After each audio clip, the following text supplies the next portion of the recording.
Bem-vindos, estamos na nossa live número 8 da nossa maratona de lives sobre reabilitação e lesões de joelho. E hoje a gente vai falar um pouquinho sobre o tratamento específico para as dores anteriores de joelho, tudo bem?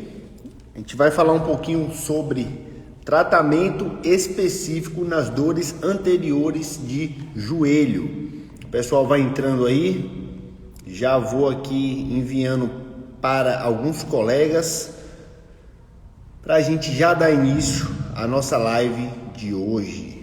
A gente vai falar um pouquinho sobre dor anterior de joelho, esse tema que é muito importante, muito relevante e que todos os dias, vem tendo recorrência, mais e mais casos no nosso dia a dia clínico referentes à dor anterior de joelho, Deixa eu só colocar aqui na tela essa imagem aqui que é muito importante aí.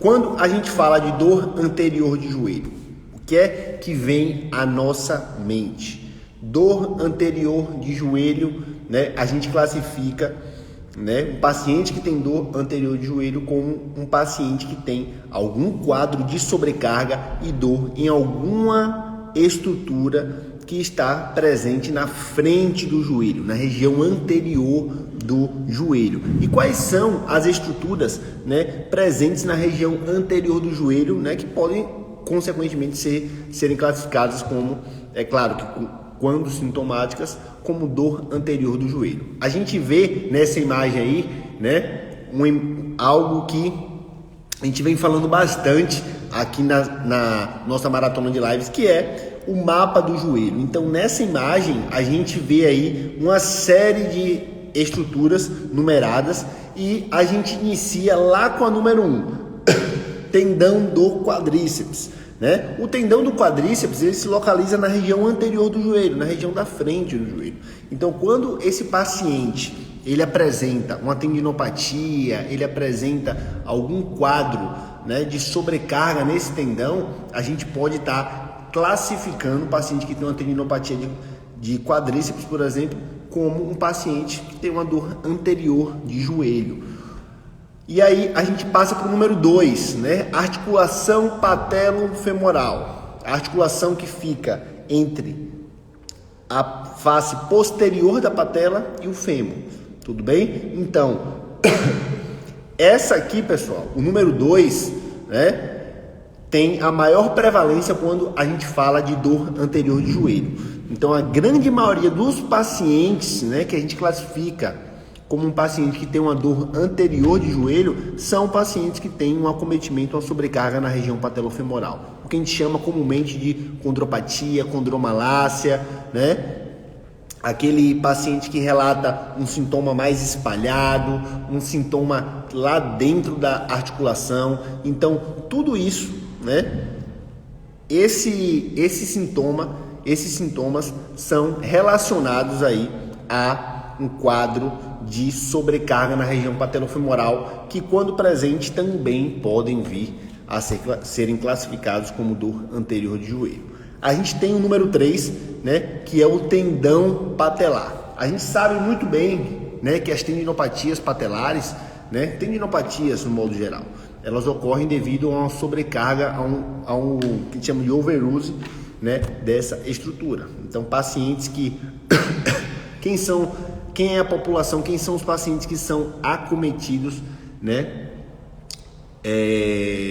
dessa questão da tendinopatia patelar? Geralmente pacientes que realizam atividades que têm muito salto, jogadores de basquete, vôlei, enfim, atividades que detêm de muito salto, de gestual de muito salto e consequentemente aterrissagem, O paciente que ele apresenta uma tendinopatia patelar, a gente também pode classificar ele como um paciente, com uma dor anterior de joelho, E para a gente finalizar essa questão do que é, e o que pode ser classificado dor anterior de joelho, a gente entra nesse número 4 aí, que é essa estrutura que fica abaixo do tendão patelar. A gente chama essa estrutura de gordura de Hoffa, Quando acometida, quando inflamada, quando sobrecarregada, né, a gente vai chamar essa lesão de Hofite, uma inflamação na gordura de Hoffa, que é um tecido altamente vascularizado, um tecido altamente inervado e que geralmente ele vai estar, a Hofite, ela vai vir associada a várias disfunções, a vários problemas, né, na articulação do joelho, né? A gente recebe na clínica, no nosso dia a dia clínico, muitos pacientes, né, com condromalácia, que tem um quadro de Hofite associado, pacientes com lesões degenerativas de menisco, que tem um quadro de Hofite associado, e principalmente pacientes mais idosos com artrose de joelho sintomática, que tem um quadro de Hofite associado. Quando é que a gente sabe que o paciente tem um quadro de Hofite? Isso aqui já foi falado em outras lives, em outras aulas, né? Quando o paciente, ele relata que ele vem sentindo dor, é claro, nessa região, e também quando ele fala que ele vem sentindo dor em repouso, né? Então ele fala, olha, eu sinto uma dor em queimação nessa região aqui em repouso, né? Mesmo quando eu estou parado, eu sinto uma dor nessa região da frente do joelho, uma queimação nessa região aqui, né? Então esse sinal de dor em repouso nessa região do número 4 aí, a gente chama isso aí de sinal do cinema, né? Esse sinal que ele é presente em pacientes que sentem, né, uma queimação, um incômodo mesmo em repouso, tá? Nesse número 4 aí, onde quando acometido, isso denota um quadro de Hofite. Então, a gordura de Hoffa, pessoal, eu costumo dizer que é uma estrutura muito importante que quase 90% dos colegas esquecem de avaliar, deixam ela de lado, tá? Então, muitos pacientes com lesões, disfunção, dores no joelho, eles têm um quadro de Hofite associado a essa questão, né, da sua dor, disfunção ou lesão do joelho. Então, é muito importante a gente avaliar. E como é que a gente avalia se o paciente tem um quadro de Hofite ou não? Além desses sinais que eu falei aqui anteriormente, qual é o teste, né, que a gente realiza aí, utilizando também essa questão do mapa do joelho? Teste de palpação, teste altamente sensível, tá? Então, o paciente deitado com o joelho em extensão completa, eu vou palpar essa região aí do número 4, essa região abaixo da patela, né? Vou palpar e vou perguntar ao paciente se ele sente algum incômodo, né? É claro que é muito importante a gente salientar, quando a gente for fazer o exame, né, o exame de palpação da gordura de Hoffa, o paciente tem que estar com o quadríceps relaxado, tá, pessoal? Porque se ele está com o quadríceps contraído e eu palpo essa região, eu vou estar acessando o tendão patelar, o número 3, tá? Então isso aí é um insight clínico poderosíssimo que você, fisioterapeuta, não pode deixar de saber, não pode esquecer. A partir do momento que você vai palpar, fazer o exame de palpação nessa região onde tem o 3 e o 4, saiba muito bem o que é que você está avaliando. Se você está avaliando um tendão ou a gordura de Hoffa, quer avaliar o tendão, pede para o paciente contrair o quadríceps e palpa aquela região do tendão, região mais proximal, região mediana do tendão. Quer avaliar a gordura de Hoffa, quadríceps relaxado, palpa essa região e identifica se esse paciente sente alguma dor ou não. Tudo bem? E aí, né, a gente evolui, né, no nosso tema, que é quais são as principais causas. Muita gente pergunta, pô, Luiz, mas e aí? O paciente ele vai chegar relatando essa dor, esse incômodo do nada, essa dor anterior de joelho, ele vai desenvolver isso do nada, sem nenhum tipo de explicação. Então, quando a gente fala em dor anterior de joelho, a gente traça aí dois perfis. A gente traça dois perfis relacionados à idade do paciente. Primeiro perfil são de pacientes, né, com menos de 50 anos de idade. Geralmente, né, é claro que não é 100%, tá, pessoal? Mas geralmente, na grande maioria dos casos, os pacientes que têm menos de 50 anos de idade, né, quando eles chegam no consultório apresentando esse quadro de dor anterior de joelho, a gente relaciona, né, e identifica e certifica durante a avaliação, durante o bate-papo com o paciente, que essa dor dele, a causa dessa dor dele, o que causou essa sobrecarga foi algo voltado a alguma atividade funcional, a funcionalidade dele no dia a dia, né? Geralmente são pacientes que eles começaram a praticar uma certa atividade física e exageraram muito no volume, né? Por quê? A gente tem que também entrar numa nuance que é muito importante, que é a seguinte: para o nosso corpo só existem dois caminhos, tá? Quando o nosso corpo ele recebe um estímulo de alguma atividade, ele só tem duas opções: ou ele absorve aquilo, se adapta e fica mais forte, e a gente consegue evoluir, ou ele recebe aquele estímulo, não se adapta, gera sobrecarga e consequentemente dor. Então, geralmente, os pacientes com menos de 50 anos de idade são pacientes mais ativos, pacientes que estão em busca de um aumento de performance esportivo, né? De aumento da questão da saúde, né? De uma melhoria na parte física, enfim. Então, geralmente, são pacientes que extrapolam muito na questão do volume de treino. Tudo bem? Que extrapolam bastante na questão do volume de treino, tá? E a gente tem um segundo grupo, que são os pacientes que têm mais de 50 anos, né? Pacientes que chegam no consultório, né? São pacientes com mais de 50, 60 anos. A partir da sexta década de vida, a gente já classifica, né? É claro, realizando a avaliação, vendo se tem alguma coisa a ver ou não, conhecendo todo o histórico do paciente, a gente já traça um perfil que essa dor dele provavelmente tem um fator mais predisponente de algo mais estrutural, tá? De algo mais estrutural, de um desgaste muito grande, de algo mais estrutural. É claro que pode ser que tenha algo mais voltado a uma causa funcional, a uma sobrecarga funcional maior, né? A gente sabe disso. Porém, o que a gente fala aqui é o que é a maior prevalência, mas não é regra, tá? Tudo que a gente fala aqui não é regra, porém é a maior prevalência. E aí a gente traz uma outra questão que é muito importante, deixa eu trazer aqui para vocês, que é a principal causa também de sobrecarga no complexo, na região anterior de joelho, que é justamente isso aqui, ó. Isso aqui nada mais é do que o famoso déficit de extensão. Toda live, praticamente, eu falo sobre essa questão do déficit de extensão, né? Na grande maioria dos pacientes que chegam aqui na clínica com dor no joelho, alguma disfunção, alguma lesão de joelho, eles têm esse sinalzinho aí, que é o famoso déficit de extensão do joelho, quando o paciente ele não consegue esticar completamente o joelho. Então a gente faz esse teste, tá? Coloca o paciente de barriga para baixo, tudo bem?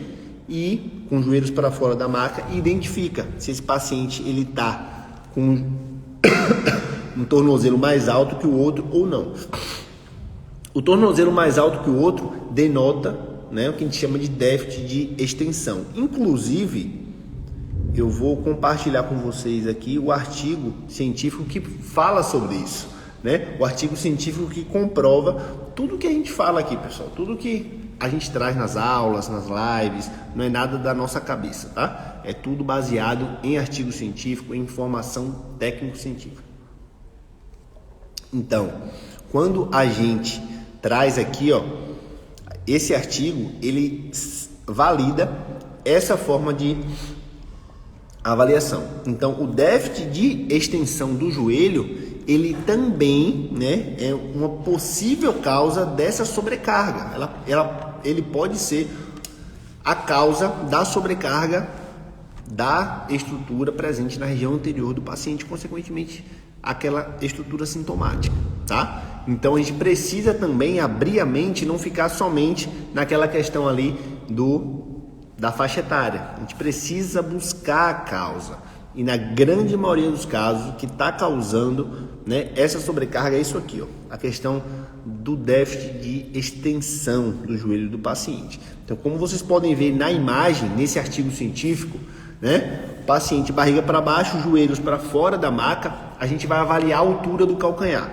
Paciente que apresenta um calcanhar mais alto do que o outro, esse calcanhar que está mais alto do que o outro, né, a gente classifica como aquele lado, aquele joelho daquele lado, como um joelho que apresenta um déficit de extensão, tá? E a gente precisa normalizar isso para fazer com que ele consiga ter uma boa ativação do quadríceps, uma ativação normal do quadríceps e consequentemente, uma melhor distribuição das forças, da absorção das forças impostas no joelho durante o dia a dia. Tudo bem?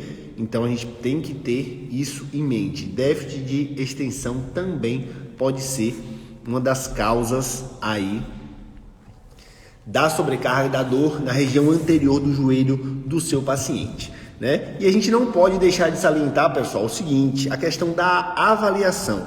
Muita gente pergunta, muitos alunos perguntam, Luiz, como é que eu avalio um paciente que ele já chega me falando o que é que ele tem? Tá? Que é basicamente isso. O paciente ele vai chegar no seu consultório, na sua clínica e falar assim, doutor, eu sinto uma dor nessa região aqui. Quando eu subo dessa escada, quando isso e aquilo, quando eu faço isso e aquilo outro. Eu sinto uma dor desse jeito nessa região.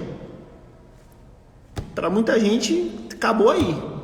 E não é assim, pessoal. Primeiro ponto.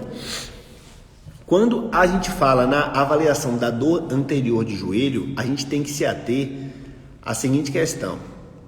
A gente tem que identificar, primeiro, se existe, né, qual é a estrutura que esse paciente ele está relatando dor. Qual é a possível estrutura que está sobrecarregada, que está passando por um processo de overuse, né? E a partir do momento que ele nos mostra, a gente já pode ter uma boa noção disso. Lembra que eu trouxe aqui nas outras lives, nas lives anteriores, sobre essa questão da gente saber identificar qual estrutura pode estar sendo acometida através do relato do nosso paciente, através das mãos, dos dedos, como o paciente mostra a dor? Por exemplo, vamos relembrar, por exemplo, quando o paciente ele fala, doutor, eu sinto uma dor meio que na frente do joelho, uma dor aqui nessa região da frente do joelho aqui, ó. Ele sempre vai mostrar com vários dedos. Quando ele der esse sinal, muito provavelmente essa dor está voltada a uma dor patelofemoral, um acometimento, uma sobrecarga na região patelofemoral, tá? E aí você pergunta a ele, quando é que você sente essa dor? Se ele falar, ó, quando eu subo dessa escada, quando eu faço algum tipo de agachamento, tudo mais, aí você já fortifica, já fortalece mais ainda essa questão da sobrecarga na região patelofemoral. Se ele traz também a informação, tudo isso é avaliação, tá, pessoal? Tudo isso aqui é insight clínico que a gente está trazendo da avaliação. Se ele traz também uma informação, que ele fala assim, ó, a minha dor é meio que lá dentro do joelho, não é nada aqui fora do joelho, é lá dentro. Eu sinto uma dor como se fosse lá dentro do joelho. Também é algo que pode estar associado à articulação patelofemoral. Ou se ele mostrar, né, com um dedo na região da interlinha articular, pode ser, né, uma sobrecarga na região do menisco, tá? Como também se ele mostra, né, com 2 ou mais dedos na região ali da gordura de Hoffa, apertando aquela região, a gente já pode suspeitar de um quadro de Hofite. Então percebam, pessoal, que quando a gente fala em avaliação específica, é realmente algo específico para cada paciente. Não é receita de bolo, não é o paciente que vai chegar aqui, vai te falar e você já vai deitar ele na maca e já vai começar a tratar. Não é isso, né? A gente tem que saber ter, ó, escuta ativa, a gente tem que saber escutar os nossos pacientes, para que a partir do momento que o paciente traz uma informação, a gente saiba classificar aquilo e avaliar aquilo clinicamente, né? E saber interpretar aquilo clinicamente, colocar aquilo ali em pauta, colocar aquilo ali na ficha de avaliação e saber interpretar, né, para o nosso ambiente, para o nosso mundo clínico, né? E levar tudo em consideração, tá? Muitas vezes o paciente fala alguma coisa, a gente acha que é algo muito simples, mas aquilo ali pode ser a chave que você precisa para resolver o caso do paciente, tá? Isso é muito importante. Um outro ponto também que a gente tem que quebrar essa crença em relação aos testes específicos. O que é um teste específico? Por exemplo, não vem ao caso, tá?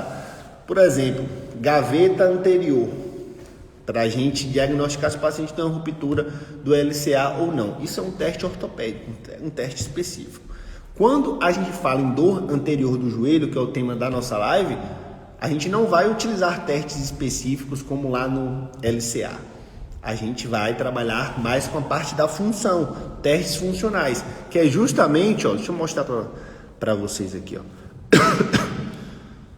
Que é justamente, deixa eu só procurar o artigo científico que fala sobre essa questão aqui. Aqui, achei.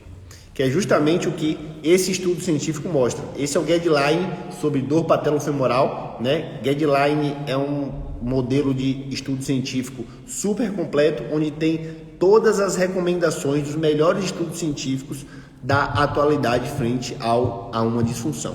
E esse guideline, ele fala sobre dor patelofemoral. Então, o que é que esse guideline traz? O que é que esse guideline fala? Ele fala que, no quesito avaliação, a gente tem que se ater aos testes funcionais.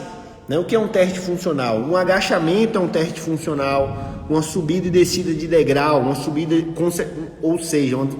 descida de step, onde a gente pode simular um degrau em ambiente clínico, é um teste funcional. Sentar e levantar de uma cadeira, sentar e levantar, né, de uma plataforma mais baixa, é um teste funcional. Ou você colocar o paciente na determinada função dele que ele realiza no dia a dia, é um teste funcional.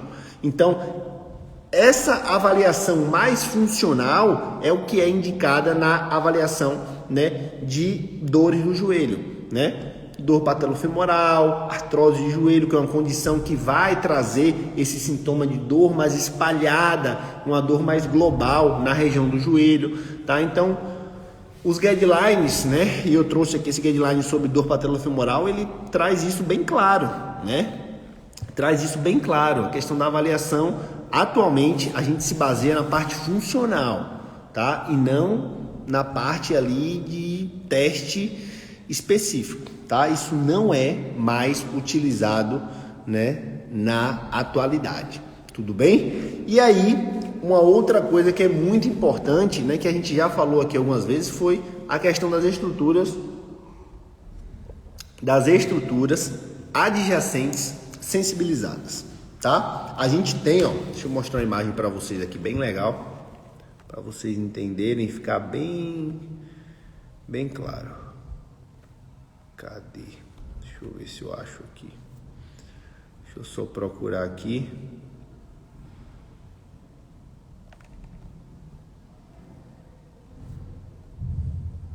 Aqui. Essa foto traz de forma bem clara a imagem da gordura de Hoffa.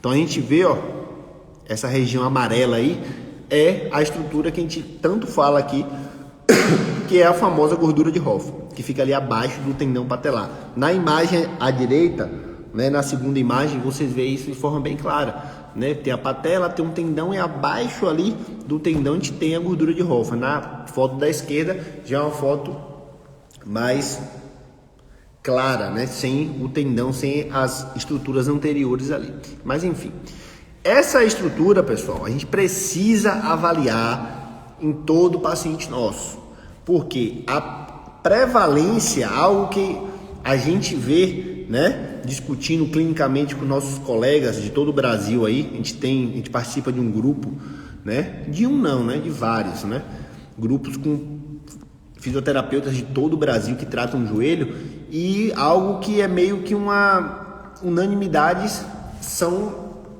pessoas, colegas que falam que pacientes com dor anterior de joelho que chegam na clínica, no consultório, no atendimento a domicílio, tem um quadro de sobrecarga na gordura de Hoffa.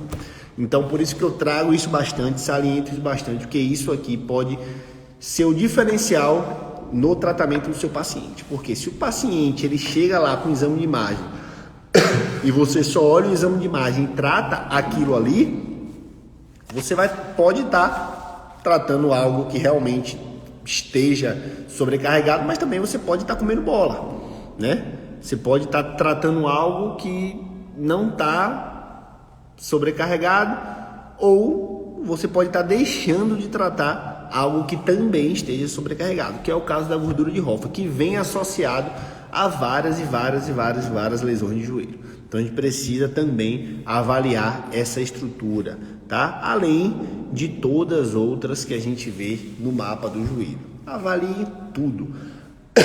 É muito importante, a gente precisa ser o mais sniper possível, o mais pontual possível quando a gente fala nessa questão de dor no joelho, tá? E o que é que muita gente pergunta? Essa questão da lesão, do grau da lesão e da dor, né? Será, pô Luiz, mas será que quanto mais desgaste meu paciente tiver, mais dor ele vai ter? Muita gente tem essa dúvida, pô, eu tenho muito desgaste, então vou ter que fazer cirurgia, porque o desgaste já é muito grande e tudo mais, e aí, o que é que eu faço?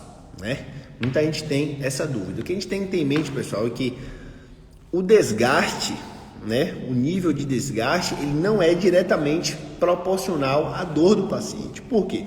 A gente chama essa relação de nível de desgaste que a gente observa nos exames de imagem, a quantidade, que aquela articulação ela está desgastada, ela tá sobrecarregada.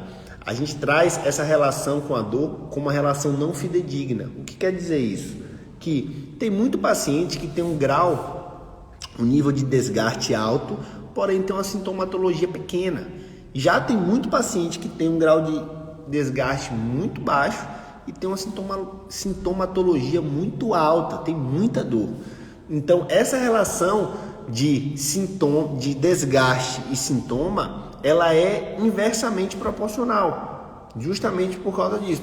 Tem gente que tem muito desgaste e pouca dor, e tem gente que tem pouca dor, e tem gente que tem muita dor e pouco desgaste, tá? Então a gente tem que ter isso aí em mente. E essas imagens mostram bastante isso aí, ó.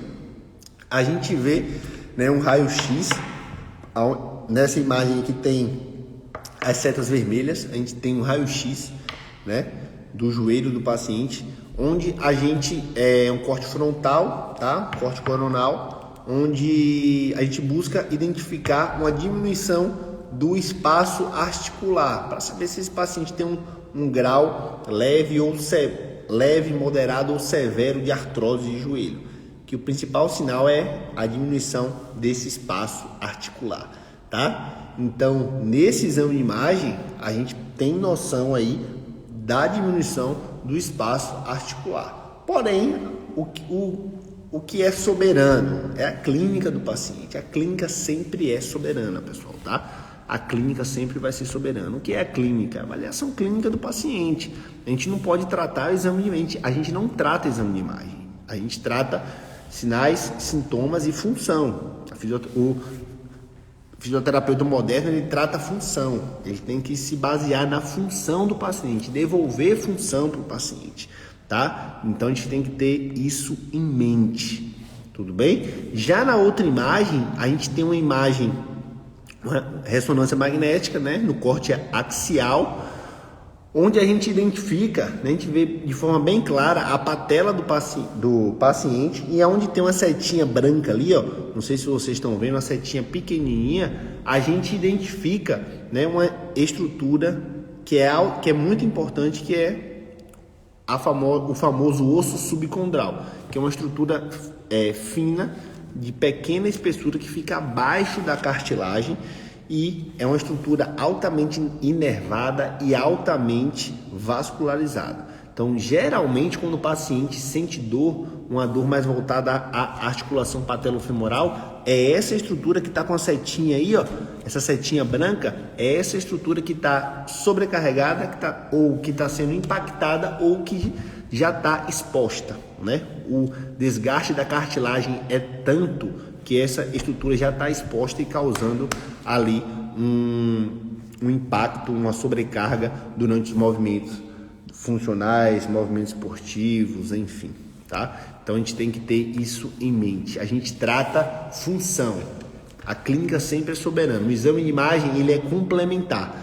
O exame, ele vai complementar, ele vai nos dar informações. O próprio nome fala, exame complementar. A gente não vai tratar exame de imagem, tudo bem? A gente vai usar aquilo ali como uma ferramenta do nosso processo de avaliação.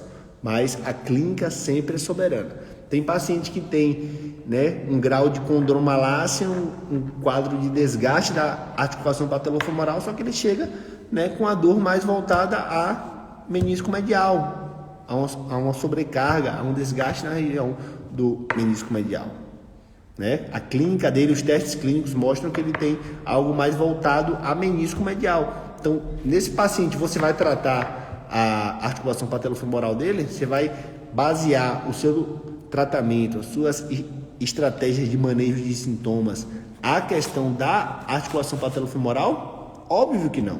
Então, por isso que a gente tem que se ater à clínica do paciente e não ao exame de imagem. Tudo bem?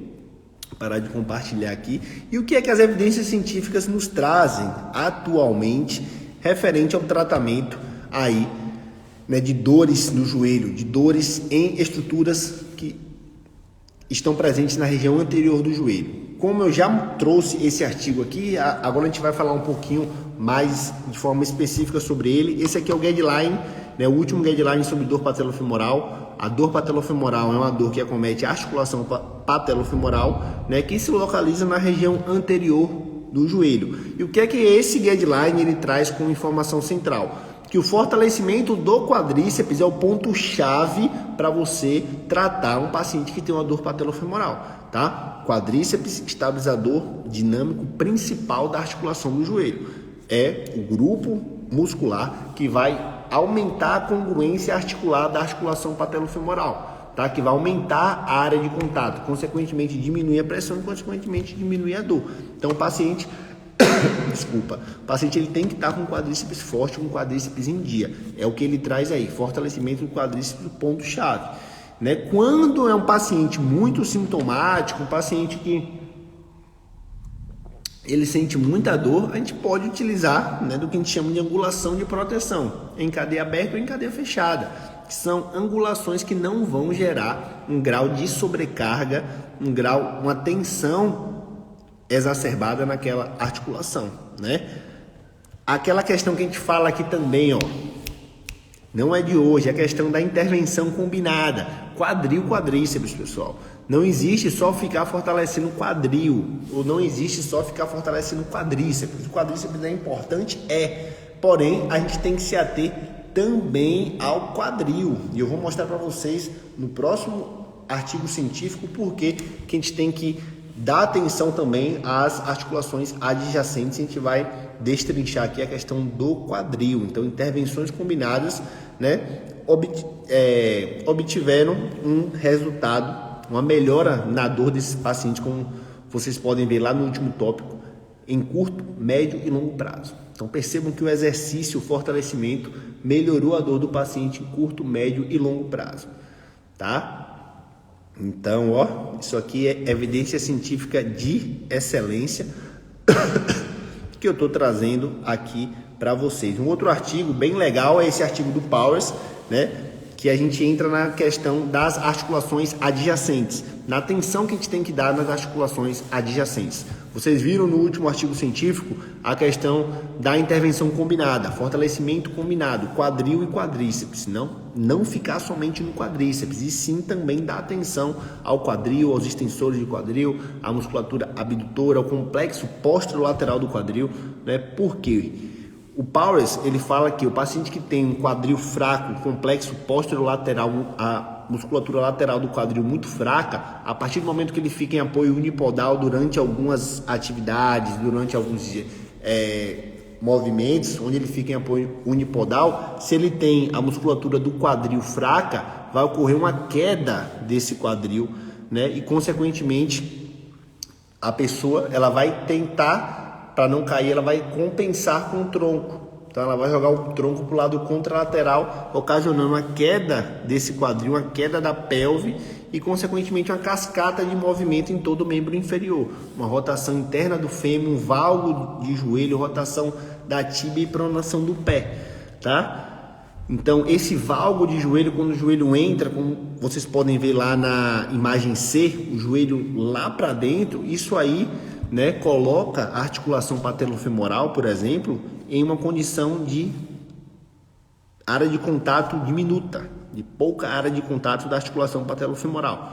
Isso nos traz que paciente que tem um quadro que tem pouca área de contato, ele consequentemente tem mais pressão articular e consequentemente mais dor, tá? Então, olha só o quadril interferindo aí na dor anterior de joelho. Então a gente tem que focar em intervenções combinadas sempre, tá? Esse outro estudo aqui, ó, foi um estudo feito, né, com 31 mulheres em 2 grupos, né?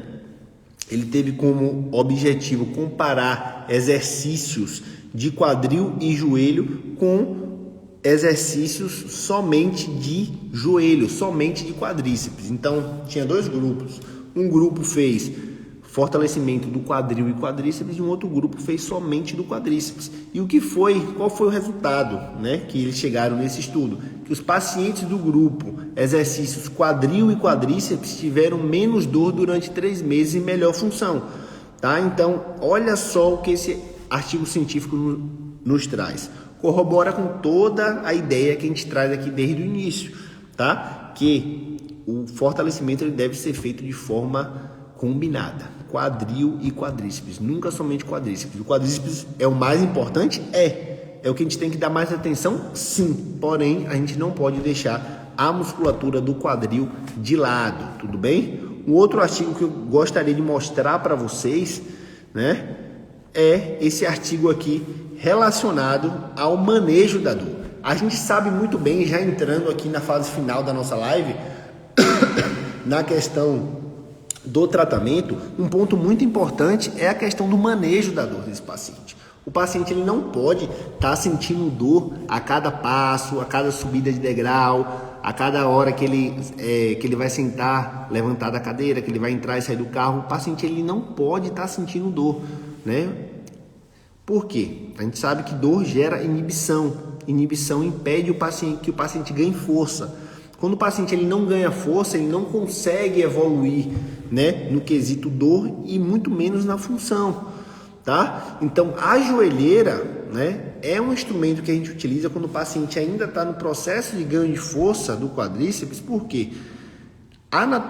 Fisiologicamente, quem vai fazer o papel dessa joelheira aí de aumento da área de contato é o quadríceps forte, o quadríceps bem condicionado. Porém, se o quadríceps está fraco, a gente precisa tomar mão de algum instrumento para fazer o papel dele naquele momento que a gente está buscando condicionar, ganhar força. Então a gente utiliza a joelheira lisa, joelheira de neoprene, tá? Para um aumento da área de contato, consequentemente menos pressão articular e consequentemente menos dor, tá? Então esse artigo científico traz aí um bom resultado em pacientes com dor patelofemoral, né? O uso da órtese, né, que nesse caso é a joelheira, em pacientes com dor patelofemoral. Tudo bem? Um outro ponto que é muito importante no tratamento é esse aqui, pessoal. Onde o guideline ele é bem incisivo. O guideline sobre dor patelofemoral ele é bem incisivo. A questão de terapias passivas. O uso, né, de correntes analgésicas, como o TENS, por exemplo, é uma terapia passiva. Então, ele traz como não indicado, né, contraindicado no tratamento da dor patelofemoral. Então, TENS, por exemplo, não vai resolver o problema do teu paciente que tem dor no joelho. Ponto final. Tá? O que é que vai resolver o problema do seu paciente?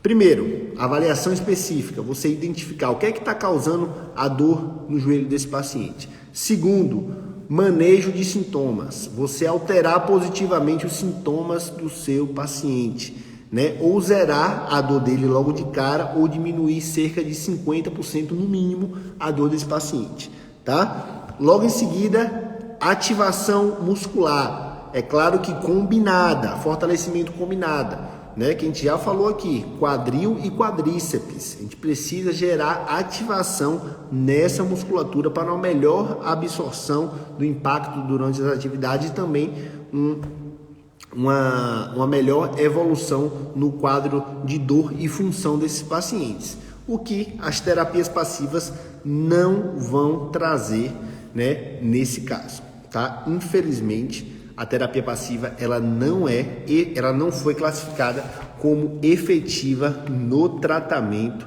né, das dores anteriores de joelho. Então, o que a gente tem que se ater aqui como um resumo dessa live de hoje, dessa live aula? Avaliação. O que a gente tem que focar na avaliação? Avaliação funcional, sempre. Esqueçam aquela questão de teste específico. Foquem na função do paciente. Exame de imagem. Exame é complementar. A clínica sempre é soberana. O exame ele vai nos trazer informações, né, que vão corroborar ou não com a nossa avaliação clínica, tá? Porém, o que sempre vai ser prevalente é a clínica. Vou dar o mesmo exemplo que eu dei lá anteriormente. O paciente chega com a dor mais voltada à interlinha articular, uma dor mais voltada a menisco. Porém, no exame de imagem, ele apresenta um grau importante de condromalácia, né, de desgaste na articulação patelofemoral. Você vai tratar essa articulação patelofemoral, essa dor, esse desgaste da articulação patelofemoral? Você vai dar atenção a isso? Não. Você vai dar atenção à clínica dele, que foi o que ele relatou, uma dor mais voltada à interlinha, uma dor mais voltada ao menisco. Então, o exame de imagem muitas vezes não traz algo que corrobora com a clínica. E nesses casos, a gente tem que se focar na clínica. A clínica sempre é soberana, né? E para finalizar, a questão do tratamento. O que as evidências científicas mostram, né? Que o tratamento que é mais efetivo, tratamento padrão ouro nas dores anteriores de joelho, é justamente a questão de manejo de sintoma e fortalecimento combinado, quadril e quadríceps, né? É claro que sempre utilizando o manejo dos sintomas, diminuindo ao máximo a recorrência álgica, a recorrência de dor dos nossos pacientes. Tudo bem, pessoal? Essa aqui foi mais uma live aula. Hoje a gente falou um pouquinho sobre tratamento específico na dor anterior do joelho. Fique ligado, né, que essa semana a gente tem várias lives, né? Na quarta-feira eu vou estar fazendo uma live junto ao ortopedista Mauro Freitas, onde a gente vai falar um pouquinho sobre esse tratamento, essa abordagem conjunta aí do fisioterapeuta e ortopedista. E na quinta-feira a gente volta aqui com mais uma live da nossa maratona de lives, tudo bem? Grande abraço, muito obrigado a todos pela presença.